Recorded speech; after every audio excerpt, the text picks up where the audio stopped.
मेरे घर वाले मेरी शादी किसी जॉब वाली लड़की से करवाना चाह रहे हैं।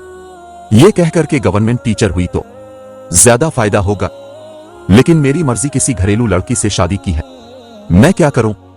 आप घरेलू लड़की से शादी करें, यहां पर घर वालों की बात ना माने। आपको तो टीचर से शादी क्यों कर रहे हैं भाई? क्या उनको इसका मतलब कुछ थोड़ी सी लालच होगी कि थोड़ा सा आधे पैसे वो कमाई गई तो बीवी तो हाउसवाइफ होती है, होम मेकर होती है, घर कौन सा संभालेगा फिर? अगर दोनों ने मिलकर जॉब करनी है, मजबूरी के हुक्काम अलग होते हैं। जो अपनी जो फितरत पर होता है ना, वो हाउसवाइफ ही को पसंद करता है कि भाई मैं घरदारी के लिए शादी कर रहा हूं, मेरे घर कौन संभालेगा, बच्चे कौन पैदा कौन करेगा, संभालेगा कौन? वो जॉब करती हैं, उनके लिए एक आध बच्चा पैदा करना ही मुश्किल हो जाता है, फिर पैदा हो जाए तो संभालना मुश्किल हो जाता है।